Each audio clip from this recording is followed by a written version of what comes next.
Kami mengucap syukur, kami berterima kasih untuk setiap hari selalu ada kebenaran yang baru. Setiap hari selalu ada kuasa yang baru, ada rahmat-Mu yang baru. Terima kasih buat hari yang baru Tuhan. Terima kasih buat kebenaran yang Kau siapkan bagi kami hari ini. Berfirmanlah Tuhan, kami siap mendengar. Dan semua yang percaya mengatakan, amin, amin, amin. Bapak Ibu Saudara, saya mau melanjutkan apa yang saya bahas. Berbahagialah yang membawa buku. Kita akan membaca di halaman yang keempat. Ini pelajaran yang luar biasa. Saudara-saudara, mari kita mengikuti jejak kaki Yesus. Ya, Tuhan kita sangat memahami panggilan hidupnya. Kristus telah dikaruniai sebuah tujuan.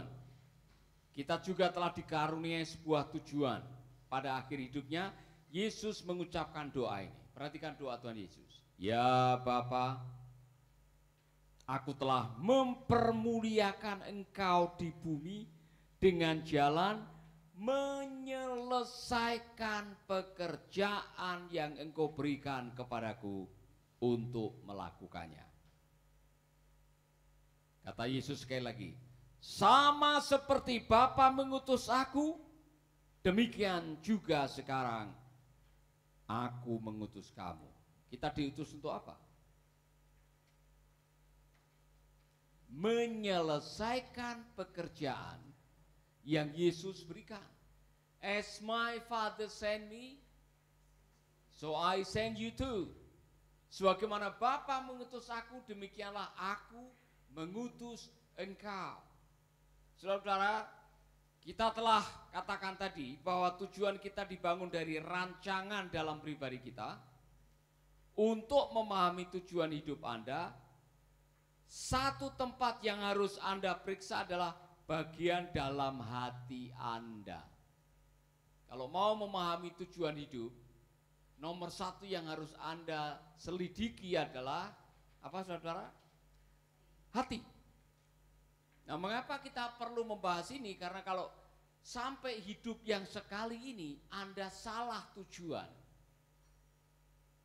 Anda melakukan sesuatu tapi di ujung kehidupan Anda salah, maka Anda akan menyesal seumur hidup.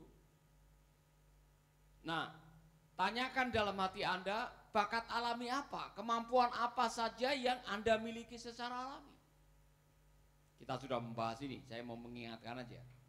Bakat alami, ada yang bakatnya nyanyi? Alami. Orang kalau bakatnya nyanyi, saudara, hanya bersenandung saja orang bisa menikmati. Iya kan? Orang kalau bakatnya nyanyi, apa saja yang dinyanyikan enak didengar.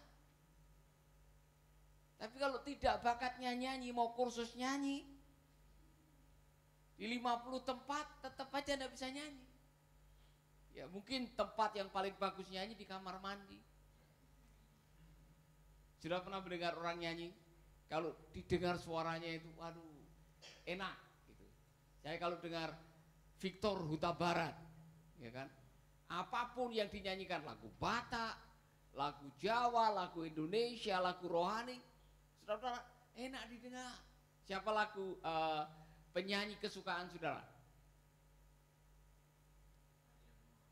Ya, Ariel Noah. Ya. Dengar.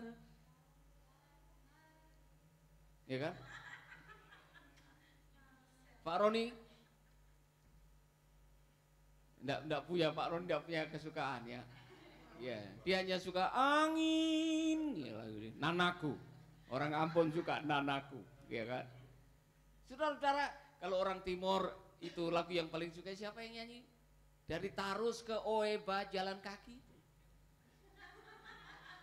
Dapat usir. Ya. Nah saudara-saudara, siapapun yang namanya bakat alami, itu luar biasa, itu diperlengkapi oleh Tuhan. Ada orang yang masak apa saja itu enak, ya kan? Apa saja pokoknya kalau di tangan dia, itu pasti enak. Ya mau daun singkong, mau daun pepaya, mau kangkung. daun pintu, ya kan? Kayu yang sudah rapuh itu dimasak pakai bumbu rendang juga enak. Sandal jepit potong-potong digoreng pakai tepung juga enak. Namanya juga orang sudah bakatnya di situ. Siapa lagi? Ada orang yang saudara pernah ketemu orang yang bakat memahat. Apa saja yang dipahat pasti nampak bagus. Saya lagi pesen lukisan di Yogyakarta, orang pintar sekali. Dia lukis apa saja bagus sekali, saudara-saudara. Bagi orang yang punya bakat, tangannya itu yang diberi bakat oleh Tuhan, luar biasa. Saya membaca di dalam kitab Perjanjian Lama, Musa mengumpulkan orang-orang yang punya bakat untuk membangun bait suci. Ada yang bikin kainnya, ada yang bikin ornamennya. Para ahli dikatakan mereka-mereka itu dikasih bakat oleh Tuhan sejak dari lahir. Coba saya mau tanya kepada Anda, bakat apa yang Anda miliki sejak dari lahir? Nah kan, bingung kan? Banyak yang bingung, saudara-saudara. Ya, makanya kita harus tanya, karena bakat itu diberikan bukan untuk dibiarkan. Bakat atau talenta itu diberikan untuk digunakan memuliakan nama Tuhan. Jadi kalau saudara diberi bakat bisnis, ada orang-orang yang kalau dikasih modal pasti berhasil, ya kan? Tapi kalau bakatmu bukan bisnis, mau dikasih modal berkali-kali pasti bangkrut. Karena bakatnya tidak di situ. Ada orang-orang yang apa saja yang dimulai pasti menghasilkan, ada yang tidak. Dan yang kedua, apakah karunia-karunia rohani Anda? Ayo coba dicek, karunia rohani apa? Karunia bernubuat, karunia memberi, karunia mengajar, karunia mendorong orang lain, karunia iman. Saudara-saudara harus tahu karunia saudara apa. Dan kalau itu Tuhan berikan, Tuhan memberikan untuk apa? Untuk memajukan kerajaan Allah di bumi ini.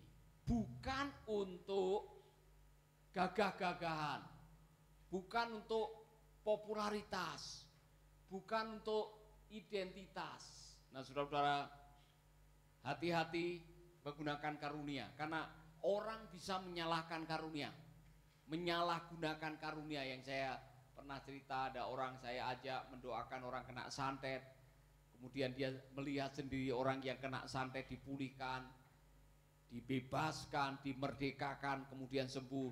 Besoknya dia sudah bikin kartu nama ahli santet, kemudian di bawahnya sudah ada nomor rekening. Nah, saudara-saudara, waspadai, karena karunia itu, sekali lagi, karunia-karunia itu diberikan untuk memuliakan nama Tuhan, bukan untuk mencari keuntungan pribadi. Saudara mungkin pernah mendengar kasus yang sangat memalukan. Ada seorang hamba Tuhan yang katanya banyak melakukan mujizat, tapi setelah sampai di sana ditolak karena tidak dikenal. Dia protes, bukankah saya sudah melakukan mujizat ini, mujizat itu, mujizat ini? Tetapi ditolak karena apa? Karena dia melakukan mujizat itu bukan untuk memuliakan Tuhan. Waspadai, saudara-saudara, ketika Anda dipakai oleh Tuhan dan mengklaim itu milik saya, itu karunia saya. Yang namanya karunia itu pinjaman. Jadi kalau saudara dipakai oleh Tuhan untuk mengusir setan, karunia kesembuhan ilahi, itu tujuan akhirnya adalah untuk membangun umat Tuhan, bukan untuk membangun nomor rekening. Ya kan? Saudara, saya pernah nonton televisi di Amerika, makanya kadang-kadang kita malu sekali. Jadi ada pendeta yang di televisi itu dia sampai mengatakan, kalau engkau sekarang ini engkau menabur buat pekerjaan Tuhan, Tuhan akan menggandakan 100 kali lipat. Sekarang Tuhan bilang hanya jam ini saja, jam berikutnya sudah tidak berlaku, jam ini saja, 1 jam ini Kalau Anda memberi buat pekerjaan Tuhan, nah akhirnya ketangkap, ya kan? Dia memanfaatkan apa yang namanya pelayanan untuk mengumpulkan kekayaan, kemudian sekarang disorot beli pesawat terbang, ya kan? Kemudian saudara-saudara ternyata tidak bayar pajak, akhirnya dari masalah. Nah, mungkin saudara lihat di YouTube ada seorang hamba Tuhan yang sangat terkenal dari Afrika, yang sangat terkenal, dan ternyata dia meninggal dunia setelah apa yang dia lakukan kenyataannya diekspos oleh BBC bahwa banyak yang palsu, banyak yang tidak benar, termasuk mujizat-mujizatnya itu banyak yang direkayasa. Dan selama bertahun-tahun yang namanya pemuritan, ternyata di pusat pemuritan banyak yang dihamili, banyak yang menggugurkan. Saudara-saudara, padahal luar biasa. Jadi sekali lagi, karunia itu diberikan untuk memuliakan nama Tuhan, dari Tuhan, oleh Tuhan, untuk Tuhan. Amin. Yang ketiga, saudara harus tanya, saya mau mengulangi ini, kan kalau saudara sudah umur 30-40 tahun ditanya, apa yang benar-benar Anda rindu untuk melakukan? Dan saudara masih mengatakan, Bapak, sekali lagi, saya belum tahu Tuhan mau apa dalam hidup saya. Kemudian saudara merohanikan ketidaktahuan saudara, supaya kelihatan lebih rohani. Saya mengalir dengan kuasa Roh Kudus. Apa kata Roh Kudus? Itulah yang saya ikuti Bapak. Kelihatannya rohani, tapi itu sebetulnya menunjukkan Anda tidak punya hasrat, passion. Anda tidak punya passion. Orang-orang yang tidak punya passion dalam hidupnya tidak akan pernah meraih pencapaian. Saya mau tanya, kalau nanti malam saudara didatangi oleh malaikat, dan malaikat bawa surat, langsung ditandatangani oleh Tuhan Yesus, dan bunyinya tanggal 1 April Anda akan dijemput pulang ke rumah Bapa. Masa hidupmu sudah selesai, dan selama 1 minggu Anda diberi kesempatan untuk melakukan satu hal saja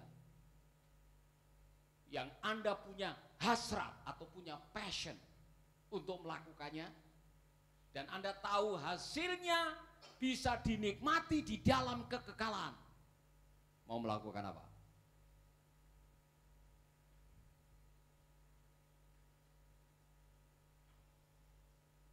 Masih bingung juga? Satu hal, Tuhan mau saudara melakukan satu hal yang saudara bisa menikmatinya, saudara senang melakukannya, saudara merasa produktif pada waktu mengerjakannya. Apa yang akan saudara lakukan? Kalau sampai umur 30 Anda masih bingung, saya kasihan dengan saudara-saudara, bingung, nanti akhirnya pelayanannya pindah-pindah, kan enggak punya passion, ya kan, dari satu gereja lain, satu departemen ke departemen lain.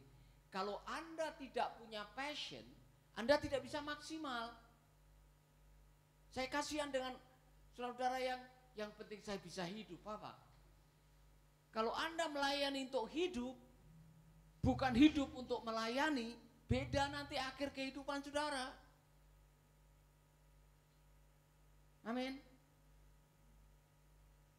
Sekali lagi, kalau tanggal 1 April saudara akan dijemput ke rumah Bapak, masih ada beberapa hari untuk melakukan sesuatu yang saudara senang melakukannya, saudara produktif mengerjakannya, dan saudara bisa menikmati hasilnya dalam kekekalan. Mau melakukan apa? Novi mau melakukan apa? Masak enggak bisa dinikmati di dalam kekekalan. Masak hanya bisa dinikmati di sini. Passion. Apa itu passion? Saya punya passion menolong orang-orang yang membutuhkan pertolongan Tuhan. To join him in the work he does. Melakukan apa yang Yesus lakukan. Salah satunya yang baru saya angkat adalah adik kita Andy, yang kena flu tulang waktu umur 4 bulan, dan karena keterbatasan ekonomi dia tidak sempat dibawa ke dokter spesialis, dan akhirnya dia memiliki kelainan di tulang belakangnya dan jantungnya. Saya angkat, saya tulis, hari ini ada beberapa yang mengirimkan berkat untuk Andy. Jadi saudara-saudara yang sudah menuliskan permohonan, mohon dikirim nomor rekening, Pak, saya mau mengirim berkat buat Andy. Terima kasih banyak. Pak Yongki Sitania, terima kasih. Anda jauh-jauh dari Halmahera Utara dan saudara langsung mengirimkan berkat 500.000 untuk Andy. Jadi hari ini nanti ada berkat yang kita kirim buat Andy, beli susu, beli makan, beli baju. Amin. Saya senang. My passion. Itu passion saya, saudara. Yang berikutnya, hasil dan buah-buah roh apa yang paling Anda hasilkan ketika Anda melakukannya? Saudara harus tahu. Kalau saudara mau tahu karunia apa yang paling sering terjadi waktu Anda melayani, itulah yang barangkali menjadi petunjuk, itu karunia saudara. Selesai khotbah, saudara disalami banyak orang. Pak, terima kasih buat pengajarannya. Terima kasih buat khotbahnya. Itulah karunia saudara. Artinya apa? Orang merasakan hasil daripada karunia saudara. Selesai masak, orang pada datang, wah terima kasih ya, bubur Manadonya enak sekali. Ya, atau terima kasih hari ini opor ayamnya enak sekali. Itu peneguhan bahwa saudara punya karunia di situ. Kalau itu dalam sisi pelayanan, saudara, ada orang yang setelah saudara doakan, terima kasih Bapak, setelah Bapak doakan saya sembuh, itu karunia. Mungkin ada orang yang baru dikonselingi oleh Bu Devi dan mengatakan terima kasih, hati saya lega sekarang setelah konseling. Karunia. Saudara harus menemukan itu. Amin. Yang kelima, apa yang diteguhkan oleh teman-teman terhadap Anda? Saudara harus tanya. Ya kan? Setelah hasilnya, peneguhannya. Ya kan? Wah, saya senang sekali setiap kali lihat kamu senyum dan memberikan kata dorongan.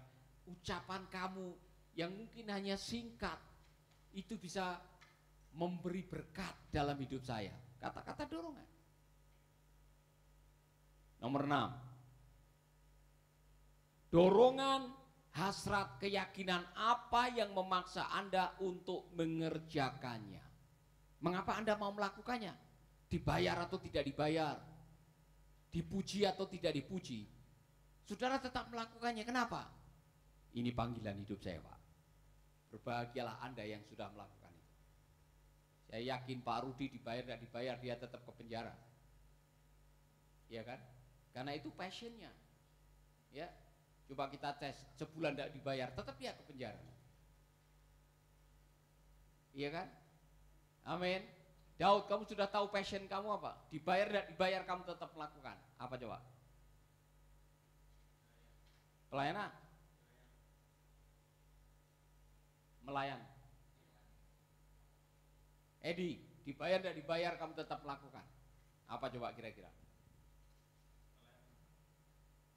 Pelayanan. Pelayanan itu macam-macam. Yang paling menggairahkan, yang paling membuat kamu senang apa? Ketemu orang, memuridkan, mengajar, mendoakan, memberi kata dorongan, memberi nasihat, counseling, macam-macam. Ya kan? Mari kita lihat nomor 7. Apa yang Anda nikmati dalam melakukannya? Yang paling memberikan kepuasan. Penggenapan dan kepuasan apa yang Anda nikmati dalam melakukannya? Wah, saya senang kalau bisa tolong orang. Saya senang kalau bisa mendoakan orang. Wih, saya senang kalau bisa menuntun orang terima Yesus. Penginjil. Saya senang setiap kali saya bisa ketemu dengan orang dan bisa mewartakan kabar baik. Karunia. Saudara harus menemukan itu. Sudah menemukan belum? Kalau sampai umur 30, saudara belum menemukan, saya was-was dengan hidup saudara. Serius. Kalau saudara bisa segera menemukan karunia, panggilan, hasrat batin, maka saudara akan menikmati hidup saudara. Saya sudah tahu sebetulnya dari kecil, salah satu karunia saya ini bicara. Saya sudah bisa mendeteksi. Saya waktu kecil tuh suka jadi dalang. Saya punya wayang kulit satu kotak sendiri, ya kan. Saya datang dari tetangga ke tetangga, pokoknya ada di depan pintu rumah tetangga langsung dalang. Dikasih makan di situ. Ya, luar biasa. Kemudian saudara, SMP itu saya menjadi anggota band. Saudara, waktu itu kalau di kampung saya ini ada istilahnya kawedanan. Jadi kecamatan itu di bawah koordinasi Wedono. Saya itu bisa dijadikan tim anak-anak Wedono ini masuk dalam tim main band. Jadi kalau Sabtu malam Minggu ada mobil Jeep yang besar itu apa warna hijau, hardtop. Waduh, orang semua pada keluar, saudara. Wiratno dijemput untuk main band di rumahnya Wedono, kan luar biasa. Ya. Padahal modal kunci D, A sama G udah bisa main musik, saudara. Tapi saya sudah tahu itu bakat saya. Saya bakat musik. Sehingga dari situ kalau hari-hari tertentu kita 17 Agustusan di SMP ada band tampil, saya tampil di situ. Luar biasa. Saya tahu bahwa saya ada karunia jadi pemimpin karena waktu saya masih kecil yang ambil inisiatif itu saya. Ya kan? Ayo kita main sama teman-teman. Yang namanya Suripto, Sungatno, ya kan? Ya kan? Sumarno itu ngikut aja. Yang ngikut aja. Ya, kita main apa gempuran, ayo ngikut. Saya yang ambil inisiatif. Jadi saya sudah tahu sebetulnya dari kecil bakat-bakat hasrat itu sudah ada. Saudara bisa mendeteksi. Kemudian saudara waktu SMP kelas 2 ada pemilihan ketua OSIS, saya ditunjuk jadi ketua OSIS. Luar biasa kan?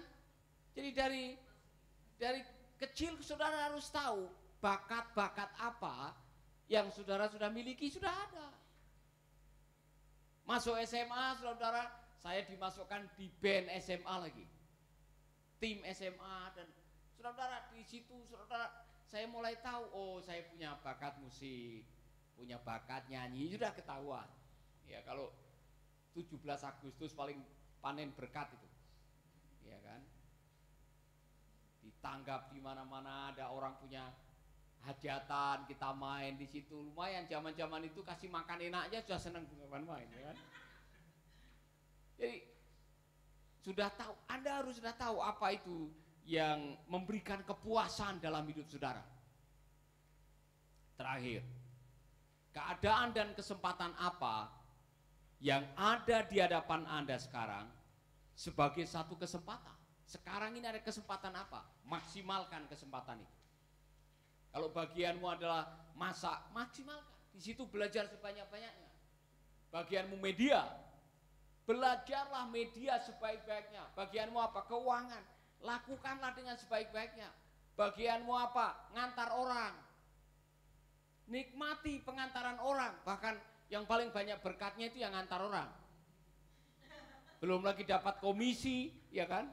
Lumayan 30%. Ya kan? Jadi saudara-saudara, apapun yang Anda lakukan karena itu berdasarkan karunia, hasrat, bakat, peneguhan dari orang, kepuasan dalam diri, itulah yang harus saudara tekuni. Amin. Amin. Siapa yang ingin sekali khotbah dapat persembahan 50 juta? Ada yang pengen? Tidak ada yang mustahil. Amin. Apa saya bilang? Dengan catatan itu bukan motivasi Anda. Tapi kalau saudara khotbah kemudian ada transferan dan mengatakan Bapak ini berkat pendetanya juga kaget itu Bu. Karena selama ini belum ada hamba Tuhan di khotbah di gereja itu dengan persembahan sebesar itu. Dia juga kaget, Rasul Paulus ini yang terbesar selama sejarah gereja ini.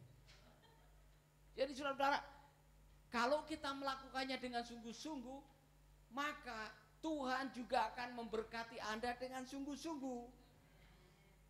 Kalau saudara melakukan dengan asal-asalan, berkatnya juga. Maka apapun yang Anda lakukan dalam hidup, lakukanlah seolah-olah untuk Tuhan. Karena pada akhirnya Tuhan yang akan melimpahkan berkatnya kepada Anda. Saudara-saudara, kamu mungkin tidak dibayar waktu kamu bersaksi. Waktu kamu barangkali memberikan kata dorongan atau konseling, tidak ada yang bayar. Tapi ada cara Tuhan memberkati kita. Amin. Haleluya. Saya hanya mendoakan orang yang sedang punya masalah. Setelah ini orang ini bilang, Bapak, masalah saya sudah selesai dengan mujizat. Saya akan menjadi tim Mercy Indonesia untuk perwakilan Jakarta. Apa yang Bapak perlukan? Kami mau menopang pelayanan Mercy. Kita tidak tahu apa yang Tuhan sedang kerjakan dalam hidup kita. Apapun yang kita lakukan, kalau kita lakukan dengan sungguh-sungguh hati, Tuhan akan memberkati kita dengan cara yang luar biasa. Amin.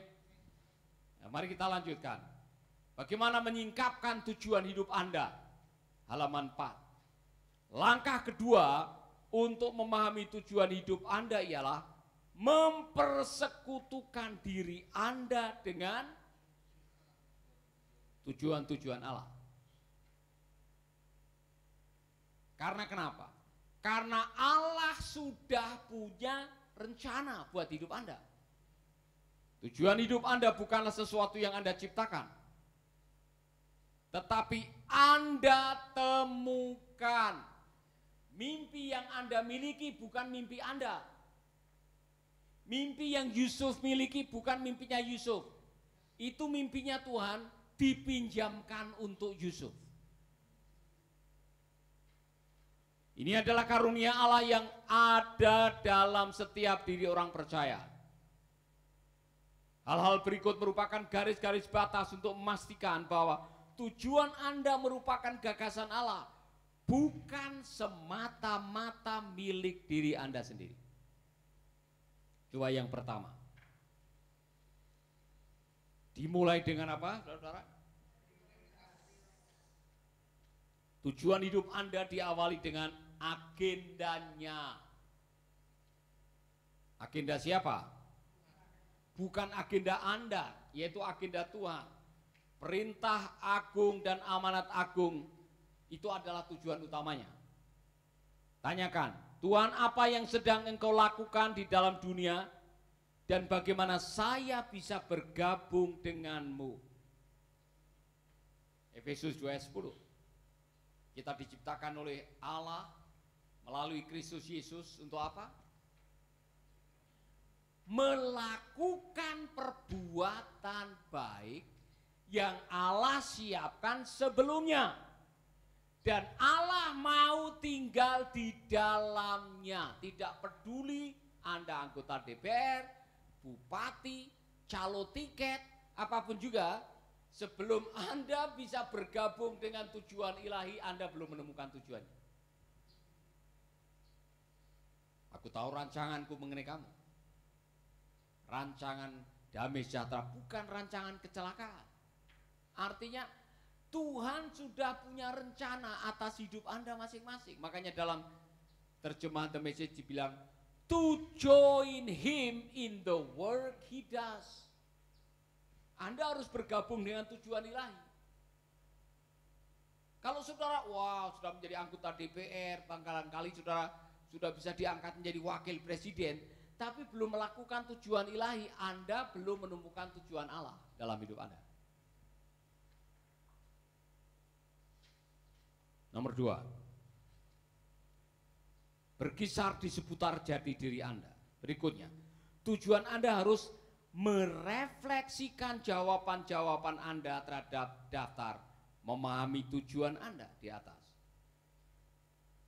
Itu akan nampak unik terhadap karunia-karunia, hasrat-hasrat, dan kerinduan-kerinduan. Artinya Gunakan 8 jawaban yang di atas untuk Anda melakukan apa yang mau Tuhan lakukan melalui hidup Anda, bergabung dengan tujuan Tuhan. 3, tujuan Allah tidak akan digenapi dalam keterasingan. Tujuan itu akan selalu melibatkan orang-orang dan menyangkut pelayanan dengan mereka. Anda tidak dapat melakukannya sendiri. Untuk mencapai tujuan Allah dalam hidup Anda, Tuhan mengirimkan orang-orang di sekitar hidup Anda untuk menolong Anda, membangun iman Anda, memperlengkapi Anda, membiayai Anda, mengutus Anda, membangun jaringan buat Anda. Amin. Jadi bukan kebetulan Anda berada di tempat ini. Semua adalah bagian dari Allah mau memakai Anda sesuai dengan panggilan yang Tuhan sudah taruh dalam hidup Anda. Yang keempat, menjadi lebih besar daripada diri Anda sendiri. Biasanya tujuan Anda akan menghabiskan sepanjang waktu hidup Anda untuk memenuhinya. Tujuan itu berukuran Allah. Artinya, kalau saudara ditanya, Marcel, apa tujuan hidupmu sepanjang hidupmu yang mau saudara lakukan?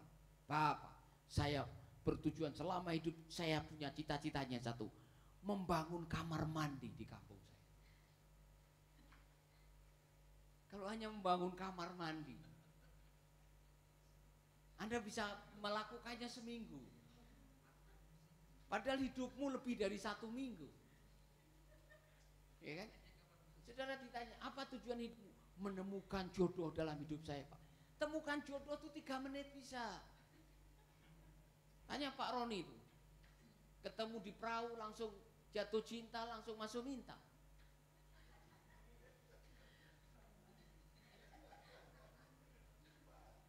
Tujuan hidupmu harus lebih besar daripada dirimu sendiri. Kalau tujuan hidupmu tidak melibatkan Allah untuk mencapainya, itu bukan tujuan yang layak untuk dikerjakan. Saya punya tujuan, kalau bisa memperlengkapi hamba-hamba Tuhan sebanyak-banyaknya di Indonesia untuk penginjilan dan penanaman gereja. Nah, saya tidak bisa melakukan sendiri. Saya perlu uang, saya perlu jaringan. Artinya saya melibatkan Tuhan. Kalau untuk mencapai tujuan engkau melibatkan Tuhan, itu tujuan yang besar. Amin. Haleluya. Berikutnya, berisi keyakinan-keyakinan akan perubahan hidup. Hanya kalau Anda memiliki sesuatu yang layak untuk dihidupi, Anda benar-benar memiliki sesuatu yang layak untuk mati baginya. Bagiku hidup adalah Kristus, dan mati adalah sebuah keuntungan. Adakah sebuah cita-cita yang Anda berani bertaruh nyawa? Adakah sebuah mimpi yang Anda mengatakan, pokoknya apapun yang jadi resiko dan berapapun biaya yang harus saya bayar, saya mau pertaruhkan untuk mencapai visi ini. Itulah layak untuk dihidupi. Tujuan yang layak untuk dihidupi. Terakhir, kekekalan harus dipengaruhi dalam suatu cara tertentu karena tergenapinya tujuan Anda. Artinya, jangan membatasinya hanya dengan mengubahkan perkara-perkara yang ada di dunia ini. Jadikan tujuan Anda diperhitungkan dalam kekekalan. Mengapa? Sisa hidup saya mau berbagi kebaikan, karena kebaikan diperhitungkan di surga. Mengapa? Saya belajar untuk setia kepada panggilan, setia kepada pasangan, setia kepada saudara-saudara. Kenapa? Kesetiaan itu diperhitungkan dalam kekekalan. Amin. Kenapa Bu Devi masih setia? Karena tahu bahwa kesetiaan itu diperhitungkan dalam kekekalan, maka apapun juga risikonya mau setia. Saudara-saudara, keenam hal ini menjadi pedoman Anda bagaimana Anda bisa setia mencapai apa yang menjadi tujuan hidup Anda. Amin. Terakhir, ini bagus sekali, saudara. Latihan. Saudara harus punya latihan untuk menulis tujuan-tujuan Anda. Berikut ini adalah sebuah daftar untuk perencanaan hidup.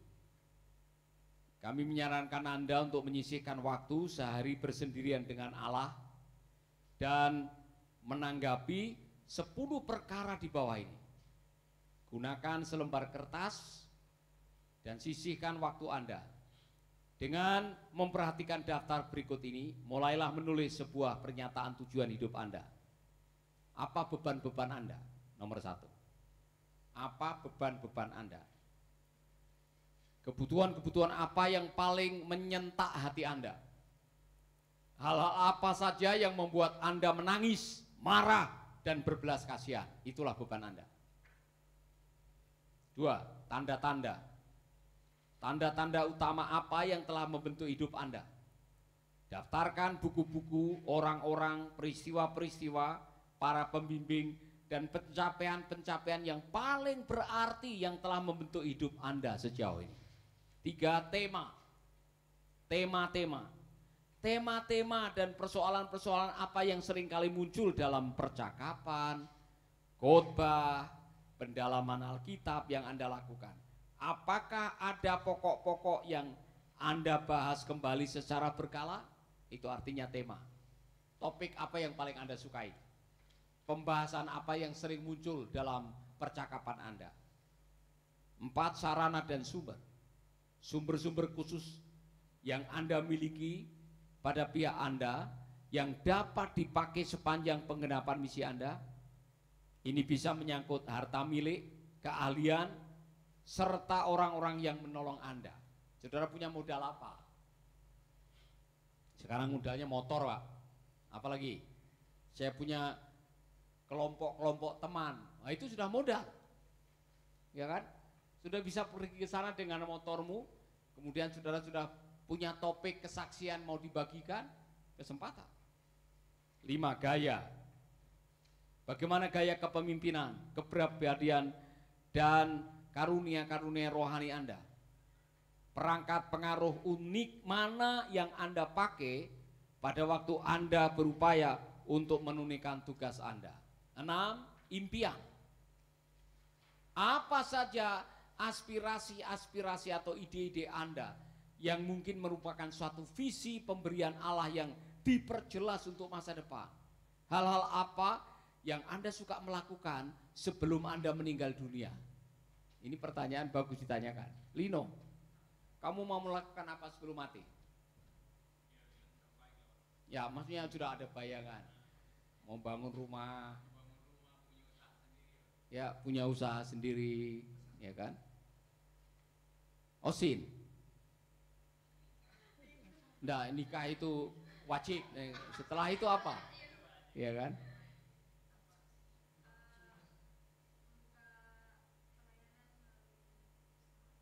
Membuka pelayanan melalui usaha sendiri. Ya kan? Luria. Sebelum mati, satu mimpi yang kamu mau lakukan. Saya harap tidak cepat mati, maksudnya. Ada sesuatu yang kamu pokoknya sebelum saya mati saya harus punya ini. Event organizer sendiri, kan? Venus, satu mimpi yang mungkin agak aneh tapi kamu bilang sebelum saya di masa tua, sebelum saya mati saya ingin punya ini. Ribuan anak yatim, ya kan? Pak Rudi, mau punya penjara sendiri? Bangun sekolah, luar biasa. Yang ketujuh, misi. Inilah dia, mulailah menulis pernyataan tujuan Anda yang menjawab pertanyaan seperti ini. Mengapa Anda hidup? Mengapa Allah mengaruniakan Anda kepada dunia ini? Tulislah pusat misi hidup Anda dalam 1 sampai 3 kalimat saja. Kemudian visi.